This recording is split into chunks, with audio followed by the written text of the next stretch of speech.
Hey guys, welcome back to the cozy corner of the internet. Today's topic is something I've really wanted to talk about for a long time, but I think I'm gonna get some mixed reactions here because I have a hot take when it comes to Gen Z's loneliness epidemic. I will ask you guys to, if you like this video, please hit like, and if you want to see more of me, subscribe. I would love that. So let's get to it. We have created this loneliness epidemic out of our hyperindividualism and because we abuse the label of therapy. Forbes says that young people ages 16 to 24 feel more lonely than any other age group, and 73% of Gen Z report feeling lonely sometimes or always. Exhausting, guys. And loneliness can be as harmful to your health as smoking 15 cigarettes a day. I hate when mental issues manifest themselves into physical, actual real world issues in your body. Oh, come on! And it would seem with the rise and increased use of social media that we are more connected globally, that we are sharing our experiences and that we do feel connected to the world around us. However, we're so stuck in our screens that we forget to socialize with our smaller world, the world around us. Hyperindividualism is a coping mechanism. It is. It means you were probably most likely neglected in some way as a child, probably emotionally. That's not to say anyone's parents are bad. My parents are great, but do I feel lonely, or have I felt lonely a lot of the time? Yes, but I think it's mostly my fault. There has been a lot of TikTok videos of people saying, well, I'm gonna think about my own mental health and I'm my own priority, so I'm gonna go to someone's wedding wearing white because I want to wear white, and I'm not gonna follow their dress code because no one else can make me do anything other than myself because blah, blah, blah, blah, blah, blah, blah, blah. This is where we misuse or abuse the label of self-love, and we start actually harming other people in the process.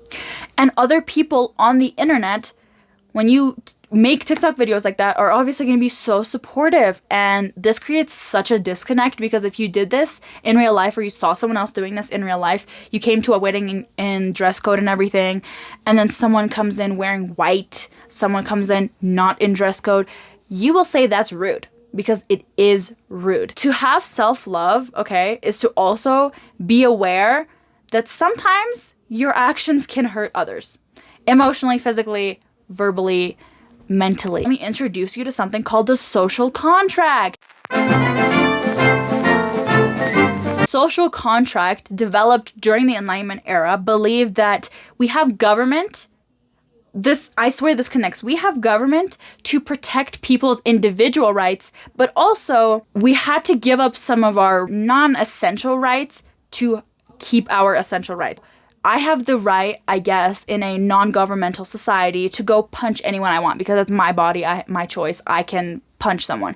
However, that person has the right to be safe when walking on the street and coming across me, to know that they won't be hit. They have the right to be safe, and I have the right to hit. So which one's more essential?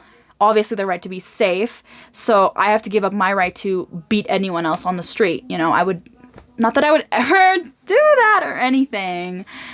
But yeah, we think having friends or wanting connection is immature, or you haven't healed yet, or you need someone to feel whole. That's so wrong. Yes, you shouldn't feel like you need someone really bad. But as the human species, we do need others. We need to rely on others. We need to trust others.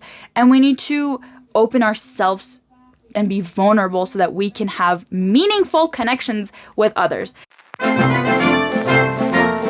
I also want to tie this to oldest daughter syndrome. You either become super hyper fixated on pleasing other people and being friends with literally anybody, or you go to the completely opposite spectrum and you isolate yourself from everybody and you don't want to make friends and you don't know how to make friends and you're socially awkward, or you say you're socially awkward to avoid interaction, to avoid being vulnerable, and to avoid being betrayed, possibly.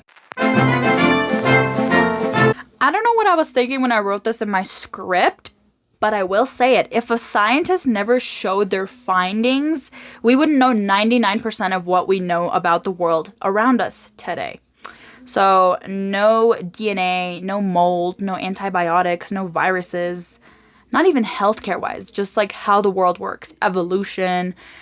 What good does it do to society when we don't share our experience, when we don't share our findings, when we don't share our vulnerability? It doesn't level up, first of all, it doesn't level you up, and it doesn't level up the society as well. Everyone wants a village until it comes their turn to be a villager to someone else. I know so many people who are like, oh, I want a community. I want like someone to help me like watch my kids, do this, do that.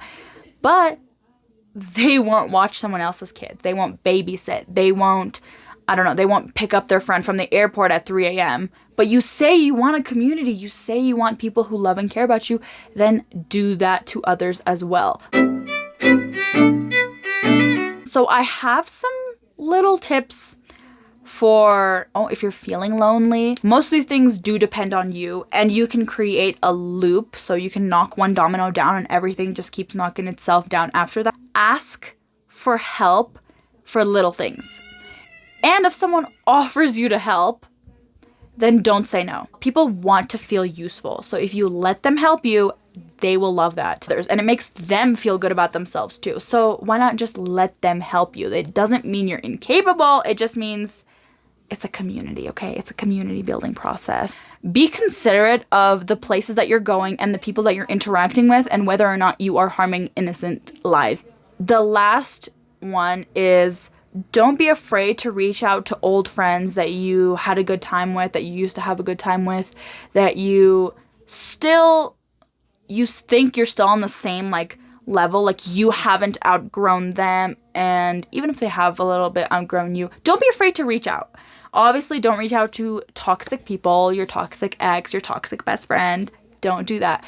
But if you genuinely enjoy your conversations with a person and you miss them, like just say, hey, how are you doing? What's up? That's knocking one domino, and then that cycle just keeps going.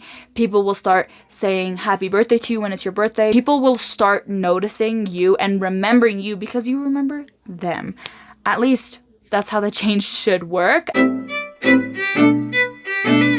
This conversation was more about how to be a part of the community. Not only are you hurting yourself, but you're also robbing other people of meeting you and experiencing a meaningful connection with you, because you will definitely have something to offer to them and they will definitely have something to offer to you. And that's how exchange of ideas, exchange of beliefs happens. That's when meaningful connections happen. So don't rob yourself of that very, very human experience. Until next time, I love you. Bye.